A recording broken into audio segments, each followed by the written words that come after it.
Hello and welcome to the first of 6 videos about the magical gifts of your mind.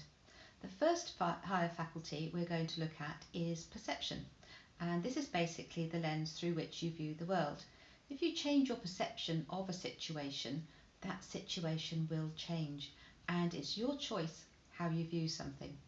According to research, 70% of people lean towards the negative and focus on the bad. Do you tend to take the negative approach and always see the bad, or do you take the positive approach and lean towards looking for the good in everything? I quite understand if you say, what can possibly be good about a bad situation? Well, this does touch on another subject about universal laws that are based on science, but I'll just touch on it briefly for a moment. Everything has an opposite. A room has an inside and an outside. There's always a top and there's always a bottom. There's always a right and a left. I think I've got that the right way around. And positive and a negative. Therefore, where there is bad, it is law that there will be something good. You may have to look for it because it may not be apparent immediately. It could be in a day's time, a week, it could be in 6 months, but I guarantee it'll be there. Now, you might well ask, why do we think like this? Well, it's years of programming of our subconscious mind, which is where all our habitual behaviour and our beliefs are controlled. And these go right back to our childhood, through our school years, college, work, because we tend to listen to other people, our family and friends, and we limit ourselves to our immediate environment and, thanks to technology, how the world sees things. We generally become conditioned about how we think, how we should see things. We conform to what is expected of us, a bit like a racehorse that's blinkered, rather than looking at the big picture. So you can look through the lens with tunnel vision, like the racehorse, or through panoramic vision. And if you always look for the bad, you will invariably start worrying, you'll probably get anxious, and that leads to stress and ultimately depression. Your mind will go to mush. I know because I've been there. So you won't think clearly. You'll react to situations. You'll make rash decisions using the programming you have, which probably won't benefit you. So at this point, your lens is set to that tunnel vision. You're not considering all the options, often referred to as hitting the brick wall. Whereas if you look at the good with a positive attitude, when you come across a difficult situation, you can press pause, take a step back, and don't forget deep breath, and look at it from all angles. Now this is responding. You're now looking at the situation with clarity of mind through your lens set to that panoramic vision. You're opening up your mind to look for solutions that will benefit you using all your resources. A term often used is thinking outside the box. Think of it this way.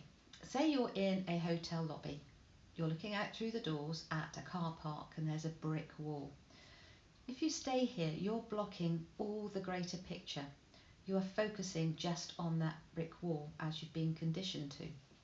Now, if you get into the lift and go to the second floor, you can now see just over the wall and you can see beyond it and opens up just a little bit of the picture for you.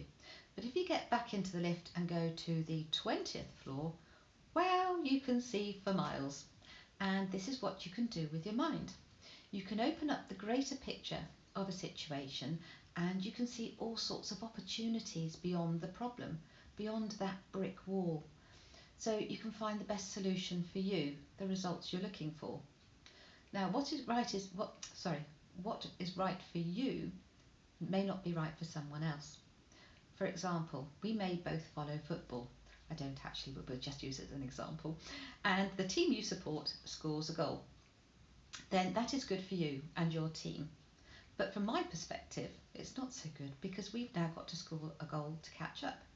So it's the same when you look out from the 20th floor, and I see things differently depending on my circumstances than you see.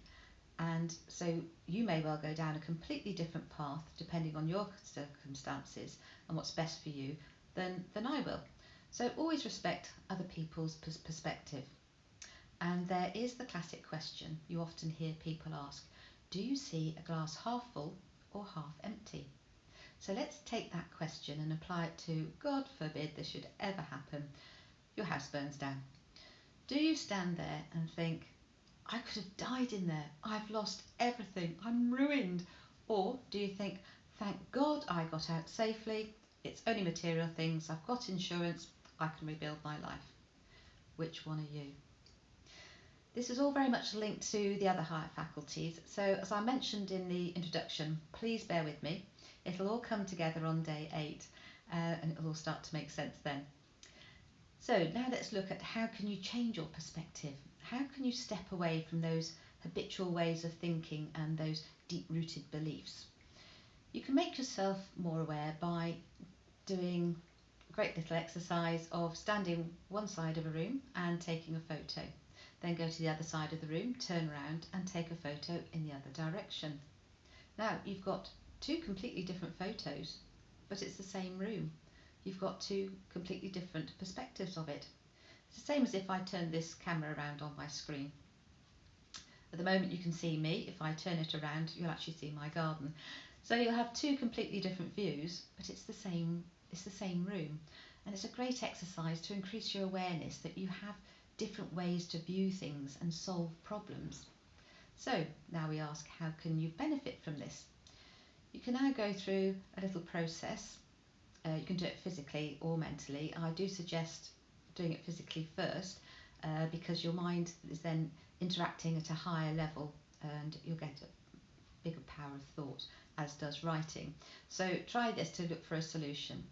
So write down or imagine your problem on a piece of paper and place it in the centre of, say, your dining room table where you've got several chairs round it, and look from one chair, just for the moment, how you see it.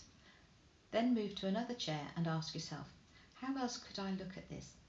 How would someone, an expert in this field, look at it? Then move to another chair and ask maybe someone in your family or a friend with experience in this, how would they look at it? And so on as you move to each chair around the table.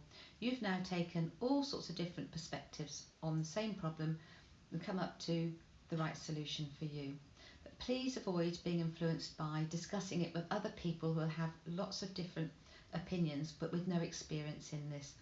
This needs to be originated from you. This is your deep down what you want and what's right for you. And the last thing I'd like you to consider is that you don't have to change your perception massively in order to bring about change. If you drop a pebble into a pond, as I'm sure many of you have, you'll see all the ripples flow out to the edges of the pond. So just by dropping that pebble, you've made a change that reaches right out to the edges of the pond and has caused an effect. Therefore, if you change your perception just a small amount, just watch how far-reaching that little change will take you in the whole aspect of your life. So now take a look at the exercise I've given you for today and how you perceive your life today in various ways and how you'd like to see it in the future. And I'll be back tomorrow for our next magical gift of the mind. But for now, have a wonderful day and bye.